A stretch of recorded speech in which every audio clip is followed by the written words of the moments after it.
Welcome back to Good Morning Sri Lanka. As promised, this morning our guest is Bob McKerrow, the head of the IFRC delegation here in Sri Lanka. Very good morning to you, sir, and welcome to Good Morning Sri Lanka. Thank you.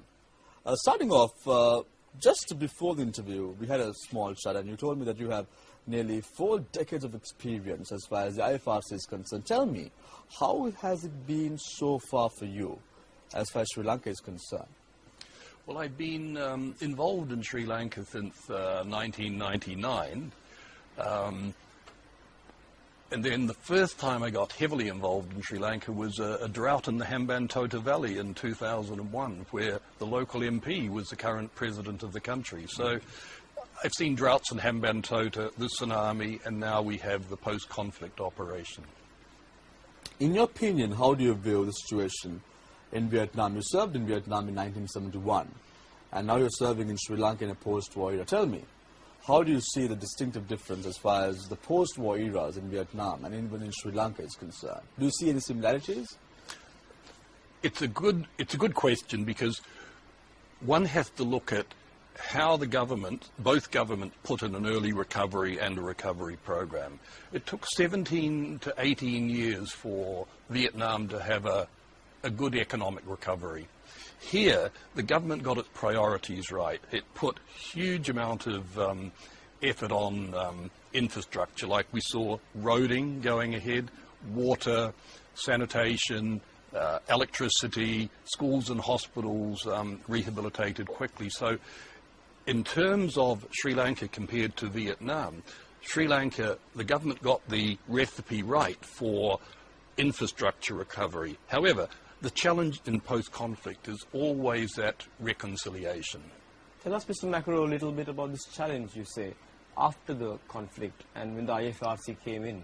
What was the challenge that you all had to specifically handle? Well, you see, the Sri Lanka Red Cross is a member of our international federation. So the Sri Lanka Red Cross is the implementing agency, and we provide technical support, financial support. So our role is to work with the Sri Lanka Red Cross and the government to make sure we scale up in terms of recovery efforts. How has it been with the IDP resettlement progress and what you do with regard to that, the rehabilitation as well as their livelihood, what the IFRC does with regard? We came up with the Sri Lanka Red Cross from the outset with an integrated recovery program. Integrated in the sense that first priority is owner-driven housing. Let the people build their own houses and build it to their specification. At the same time, you start running livelihoods so that women get an opportunity to, if they want to have a small chicken farm or vegetables, or they may need a solar-powered water pump to irrigate crops. So livelihoods is crucial. Water sanitation is equally important. It's often poor hygiene that cripples recovery. So we've been managed to have an integrated package, while at the same time ensuring that people feel valued.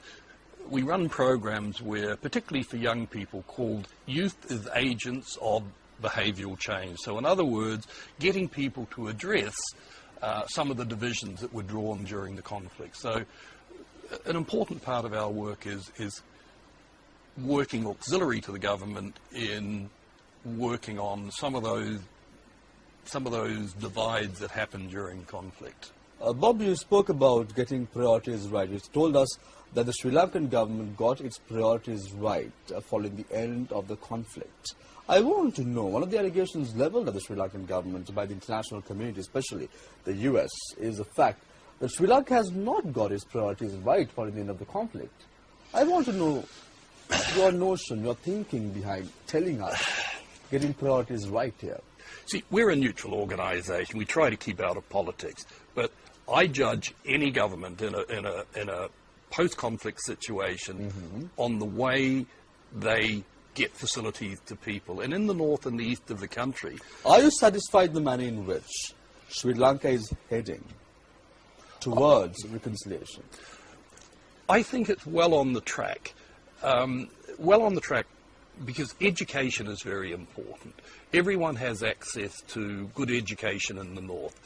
I've been to hundreds of communities in the last year and a half, and you see children with books, with pencils, reasonable standard of teaching. So that's crucial to reconciliation. People need to be told the truth. They need to know what's happening. So from an education point of view, it seems to me quite open and democratic.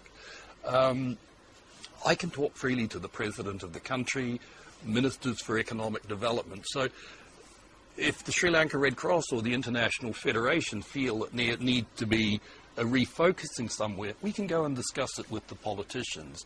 You can't do that in every country in the world. So to me, I see fairly solid progress occurring.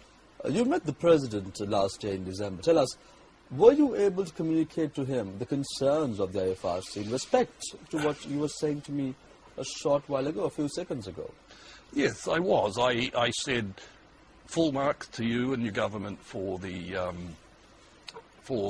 infrastructure that you've built back very, very quickly. But I said to him, you know, you've got to work harder in terms of the whole reconciliation. And he was very open about this. You know, he was, come on, tell me honestly what you think. What's your real opinion? I liked that, and I was able to talk to both him and his eldest son, who's also involved in, you know, rehabilitation, reconciliation in the north. I was very open with them, and that's a very healthy sign. Do you think, Bob, with your experience with the people in the north, and when you have been working with them, is there still, or has it got lost? Is there any animosity towards the south, towards the government, or is it developing, rapidly decreasing? Is it still there? I feel that a sense of coming together.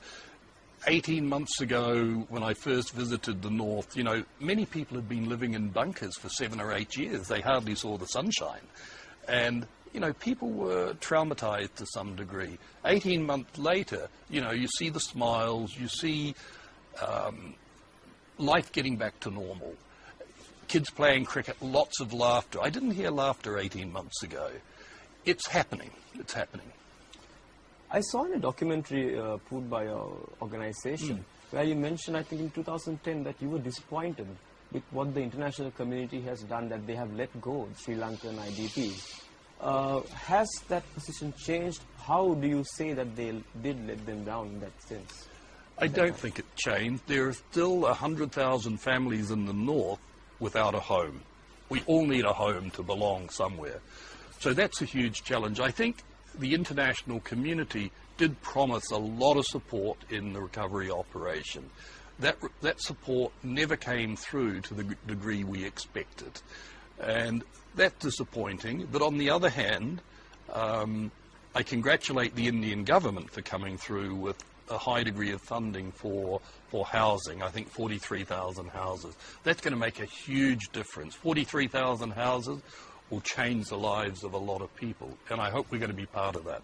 Bob, my final question to you is this morning is the fact that you're very optimistic about the situation in Sri Lanka. You said the Sri Lankan government has got its priorities right. I want to ask you, as our final question this morning, the lessons learned on reconciliation report. There are questions that have really mounted on this subject over the last few months or so since it was released to the public domain. I want to know, Bob, what is your position as an organization as far as the LLRC report is concerned?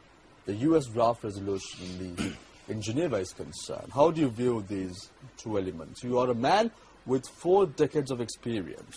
You're working for a neutral organization. Tell me, how do you view this? We leave the politics to the politicians. We're humanitarian workers. There are people in the north that need more and more help. So I spend most of my time talking to diplomats and politicians about giving funding for humanitarian work. The politics, I leave to wiser people. Thank you very much, Bob. We will have to leave you at that. Thank you very much for joining us this morning on Good Morning Sri Lanka.